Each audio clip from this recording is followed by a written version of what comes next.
Magandang oras sa lahat ng ating mga kababayan. May update tayo sa magiging lagay ng ating panahon ngayong araw at sa susunod na 24 oras.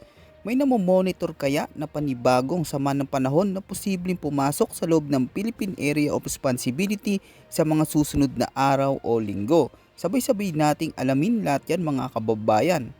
Sa ating weather update ngayong araw, patuloy na nakakaapekto ang easterlies sa malaking bahagi ng Southern Luzon, Visayas at Mindanao. Samantala ayon sa Pag-asa, ang Tropical Storm Tapa na dating si Bagyong Lani ay matatagpuan sa layong 1,235 kilometers ng kanluran hilagang kanluran ng extreme northern Luzon.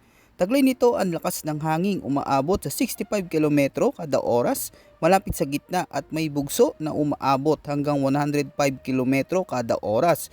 Sa kasalukuyan, kumikilos ito pailagang kanluran sa bilis na 15 km per hour.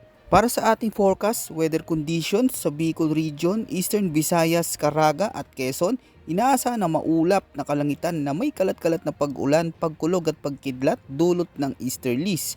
Maaring magdulot ito ng pagbaha o pagguho ng lupa sa mga lugar na makakaranas ng malalakas na pag-ulan.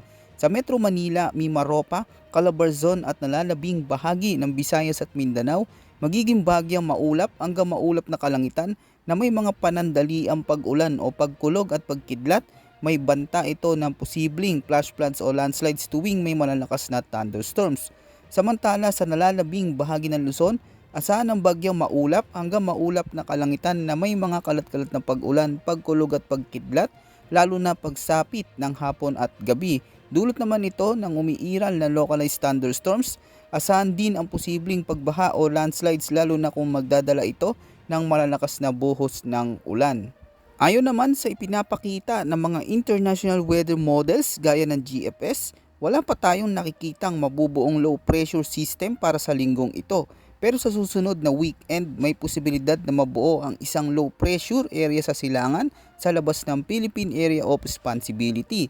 Patuloy natin itong binabantayan upang malaman ang magiging direksyon nito at kung maaari ba itong lumakas at maging isang bagyo.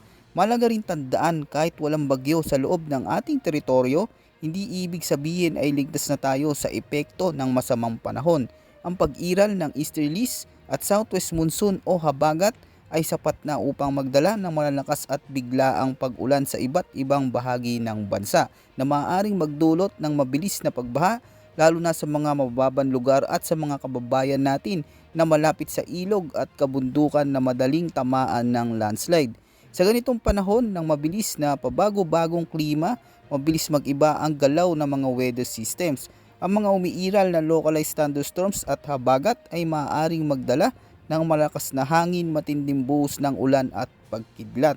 Kaya mahalaga sa lahat ng ating mga kababayan na manatiling nakamonitor sa mga susunod na ulat ng panahon dito lamang sa ating channel para sa pinakabagong update at bagong impormasyon na dapat nating pagandaan.